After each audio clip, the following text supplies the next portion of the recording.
নমস্কাৰ মই পপিয়ে আপোনালোকক মোৰ অন্য এটা ভিডিঅ'লৈ স্বাগতম জনাইছো। আপোনালোক সকলো চাগে ভালে আছে নহয় জানো?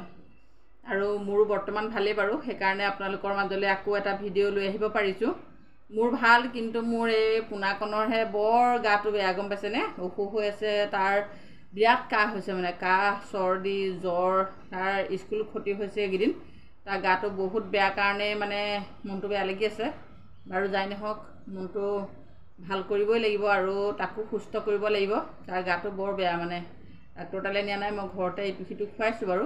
তাৰ মাজতে কাহটো অকণমান কমিলেই ভাল হ'ব। কাহটোৰ কাৰণে তাৰ গাটো বেয়া লাগি আছে, সেইকাৰণে আৰু আপোনালোকে আশীৰ্বাদ কৰিব তাৰ যেন সোনকালে কাহটো ভাল হৈ যায়।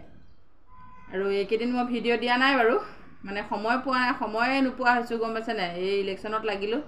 ইলেকশ্যন আপোনালোকৰ ফালে ভালে পাৰ হ'ল চাগে, আৰু আমাৰ ফালেও খুব সুন্দৰকৈ পাৰ কৰিলোঁ, কাৰণ খেলি মেলি নোহোৱাকৈ সুন্দৰকৈ আমাৰ ইলেকশ্যনৰ মোৰ দুটা পৰিছিলে যিহেতু PS, আৰু দুয়োটাতে খুব নিয়াৰিকৈ কাম হ'ল আৰু দুয়োটা সুন্দৰকৈ পাৰ হ'ল। এটা ভিডিঅ' দেখিছিলোঁ BLO এগৰাকীয়ে খুব গণ্ডগোল কৰিলে, কিন্তু তেনেকুৱা হ'ব নালাগে। আচলতে নিজৰ ডিউটিটো নিজে খুব মানে সাৱধানে কৰিব লাগে। আমাৰ কাম হৈছে সেইটোৱে, আমাৰ যিটো ডিউটি দিয়ে আমি সেইটো খুব নিয়াৰিকৈ আৰু খুব সাৱধানে কৰাটো আমাৰ কৰ্তব্য বুলি মই ভাবোঁ। গতিকে আমি সকলোৱে তেনেকৈয়ে আগবাঢ়ি যাব লাগিব, নহয় জানো? বাৰু যি নহওক, আপোনালোক সকলো ভালে আছে চাগৈ, আৰু ভিডিঅ'বোৰ পাই থাকিব এটা দুটা। কিন্তু মানে মোবাইলৰ কিছুমান কাৰিকৰী মোৰ খেলি মেলি হোৱাৰ কাৰণে মোবাইলত ভিডিঅ' দিবলৈ আজিকালি অকণমান এলাহ লগা হৈছে। তথাপিতো দি থাকিম বাৰু, আপোনালোকে পাই থাকিব, কাৰণ আমাৰ যিবিলাক সঁচা কথা সেইবিলাকতো আমি সকলোৱে ইগৰাকীয়ে সিগৰাকীৰ লগত শ্বেয়াৰ কৰাটো আমাৰ নিতান্তই প্ৰয়োজন বুলি মই ভাবোঁ।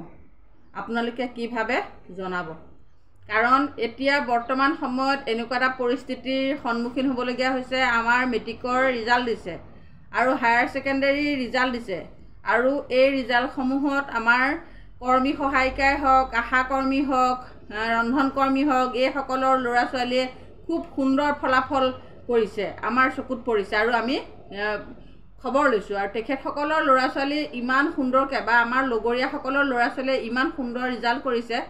কিন্তু এটা কিন্তু থাকি গ'ল, মানে কিয় কিন্তু থাকি গ'ল আপোনালোকক ক'ম। এতিয়া মামাই অক্টোবৰলৈ আমাৰ মাননি বৃদ্ধিৰ কাৰণে অক্টোবৰলৈ পিছলৈ লৈ গুচি গ'ল, নহয়নে বাৰু?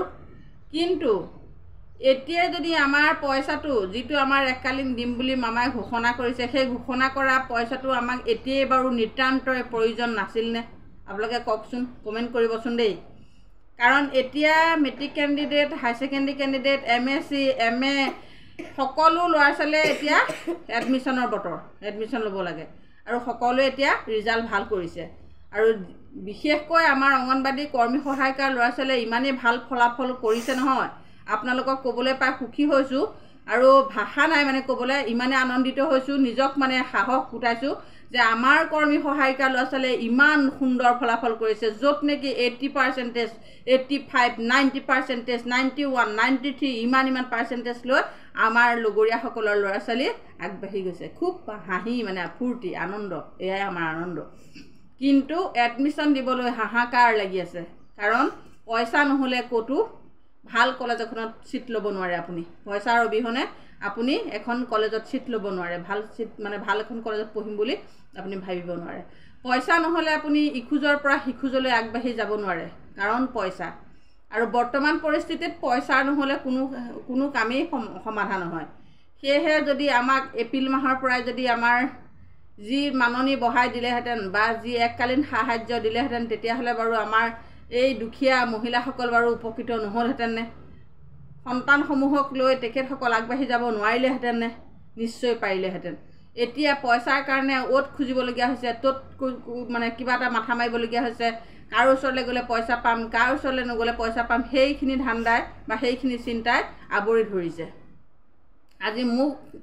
আজি মোৰ সন্তান উঠি 7ত পাইছে, কিন্তু মোৰ দৰে 100জনীৰ সন্তানে হয়তো এডমিশ্যনৰ কাৰণে হাহাকাৰ কৰি আছে। কিন্তু মই সেইটো চিন্তা বৰ্তমান পাবলগীয়া হোৱা নাই কাৰণে মই অনুভৱ কৰিব পাৰিছোঁ বেলেগৰো চাগে এনেকুৱা এটা অৱস্থাত সৃষ্টি হৈছে। সেয়েহে মই আজি এই কথাটো লৈ পেলাই মাত মাতিছোঁ, কাৰণ আমাৰ সমস্যাবোৰ কোনেও বুজি নাপায়। সমস্যাবোৰ বুজি পাওঁ কেৱল এগৰাকীয়ে আনগৰাকীৰ, যি আমাৰ অংগনবাড়ী কৰ্মী সহায়িকা এইসকলেহে বুজি পায়।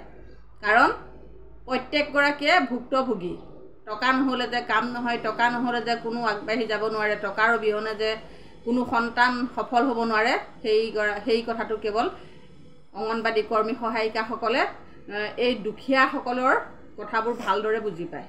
কাৰণ আমি প্ৰত্যেকগৰাকীয়ে এই কথাটোত আমি উপলব্ধি কৰি আহিছোঁ আৰু বৰ্তমান ভুক্তভোগী। সেইকাৰণে এই কথাটো আজি উপস্থাপন কৰিছোঁ আপোনালোকৰ আগত। আপোনালোকৰ কাৰ কাৰ এনেকুৱা সমস্যা হৈছে আপোনালোকে কমেণ্ট কৰি জনাবচোন। কাৰণ মোক এগৰাকীয়ে মোৰ ঘৰৰ পৰা 50 কিলোমিটাৰ আঁতৰৰ এগৰাকীয়ে মোলৈ মেছেজ কৰি আছে, বাইদেউ আপুনি আহকচোন, মোক এটা ভিডিঅ' বনাব। কাৰণ মোৰ মানুহজনৰ এনেকুৱা মানে কৰ্কট ৰোগত আক্ৰান্ত আৰু মোৰ ল'ৰাটোৱে 79 নে 70 তেনেকুৱা পাৰ্চেণ্টেজ লৈ এবাৰ হায়াৰ ছেকেণ্ডেৰী পাছ কৰিছে। আৰু মোৰ বৰ্তমান পৰিস্থিতি একেবাৰে বেয়া আৰু মোৰ অৱস্থা পানীত হাঁহ নচৰা অৱস্থা। গতিকে মই ল'ৰাটোক এডমিশ্যন ক'ত দিম? ডাঙৰটো ল'ৰা ইতিমধ্যে তিনিচুকীয়াত তেখেতৰ পঢ়ি আছে। ভাল ৰিজাল্ট কৰি তেখেতৰ ডাঙৰটো ল'ৰা তিনিচুকীয়াত GNM নাৰ্ছ পঢ়ি আছে আৰু সৰুটো ল'ৰাক এতিয়া এডমিশ্যন দিব মানে উপায় নাইকিয়া হৈ পৰিছে। কাৰণ তেখেতৰ ঘৰত এজন এনেকুৱা ৰোগীয়া থাকোঁতেনে সেইটো আচলতে সঁচাকৈ বৰ মানে দুখ লগা কথা। গতিকে তেখেতে মোক নিমন্ত্ৰণ কৰি আছে, কিন্তু মই সময় সুবিধা নিমিলাৰ কাৰণে মই তেখেতৰ ঘৰলৈ যাব পৰা নাই সেই ভিডিঅ'টো বনাম বুলি। আগবাঢ়ি আছোঁ, কিন্তু সময় সুবিধা এই সপ্তাহতে নিশ্চয় আপোনালোকে সেই ভিডিঅ'টো আপোনালোকৰ আগত দাঙি ধৰিম। কেনেকুৱা অৱস্থাত পৰিলে মানুহগৰাকীয়ে নিমন্ত্ৰণ কৰি মোক মাতি পেলাই ভিডিঅ'টো বনাব, ৰাইজক প্ৰচাৰ কৰিব, ৰাইজক দেখাবৰ কাৰণে তেখেতে মোক নিমন্ত্ৰণ কৰি আছে। আৰু আপোনালোকৰ আগত মই সেই ভিডিঅ'টো নিশ্চয় দেখাম। কাৰণ পৰিস্থিতি বেয়া হ'লেহে মানুহে নিজৰ দুখখিনি আনৰ আগত ক'ব পাৰে। লাহবিলাসত থকা মানুহে আনৰ দুখ বুজি নাপায় আৰু ইনচাল্ট কৰে। কাৰণ তেখেতসকলে এই ভুক্তভোগী যিসকল নহয় সেইসকলে আনৰ কেতিয়াও দুখ বুজি নাপায়, সেইটো চিৰন্তন সত্য। আৰু যি দুখ বুজি পায় সেয়ে আনৰ দুখখিনি ৰাইজৰ আগত প্ৰকাশ কৰি মানে মনটো অকণমান হ'লেও পাতল লাগে, সেইকাৰণে আগবাঢ়ি যাব বিচাৰোঁ। আৰু সেই ভিডিঅ'টো আপোনালোকৰ আগলৈ আগবঢ়াম সোনকালে। গতিকে বৰ্তমান সময়ত আমাৰ অংগনবাড়ী কৰ্মী সহায়িকাসকলৰ পানীত হাঁহ নচৰা অৱস্থা, ল'ৰা ছোৱালীৰ টেনশ্যন লৈ পেলাই। ধান পকে মানে তুনিৰ মৰণ। আমাৰ অসমীয়াত এষাৰ শব্দ আছে, এষাৰী বাক্য আছে, ধান পকে মানে তুনিৰ মৰণ। কিন্তু আমাৰ আগন্তুক সময় অক্টোবৰলৈ অহালৈকে আমাৰ ল'ৰা ছোৱালীখিনি এডমিশ্যন নিদিয়াকৈ আমি ৰখাব পাৰিমনে বাৰু? আপোনালোকে বিবেচনা কৰিবচোন। আৰু যেতিয়া মানুহৰ প্ৰয়োজন হয়, টকা পইচাৰ যেতিয়া প্ৰয়োজন হয়, সেই সময়ত যদি টকা পইচা আমি নাপাওঁ, আমাৰ যেতিয়া প্ৰয়োজন হয় সেই সময়ত পইচা কি প্ৰয়োজন আছে কওকচোন আপোনালোকে কমেণ্ট কৰিবচোন। আৰু এতিয়া বৰ্তমান সময়ত মানুহৰ টকাৰ কাৰণে হাহাকাৰ, কিন্তু অক্টোবৰলৈ মামাই আচলতে ঠেলি থ'ব নালাগিছিলে। মামাৰ সিদ্ধান্তটো আমি অকণো পচন্দ কৰা নাই। সেয়েহে মামাক পুনৰবাৰ ক'ব বিচাৰিছোঁ, আপোনাৰ সিদ্ধান্তবোৰ আপুনি অকণমান হ'লেও সিদ্ধান্তবোৰ সলনি কৰিবলৈ চেষ্টা কৰিব। আৰু আগন্তুক বাজেটত যদি আমাৰ মাননি বৃদ্ধি কৰিব লাগে, তেতিয়াহ'লে বাজেটত নিশ্চয় নিৰ্ধাৰিত কৰিব লাগিব, তেতিয়াহে আমাৰ মাননি বৃদ্ধি হ'ব। আৰু যদি বাজেটত আমাৰ সিদ্ধান্তই নকৰে, তেতিয়াহ'লে আমাৰ মাননি কেতিয়াও বৃদ্ধি নহয়, এইটো অসম্ভৱ। মামাৰ এইটো ইলেকশ্যনৰ টুপৰ নিচিনা কথা হ'ব। গতিকে আগন্তুক সময়ত আমি চাব লাগিব আৰু আমাৰ ল'ৰা ছোৱালীসকলক আমি আগবঢ়াই নিবলৈ আমি আপ্ৰাণ চেষ্টা কৰি হ'লেও আমি আগবঢ়াই নিবলৈ আমি সাহসী হ'ব লাগিব।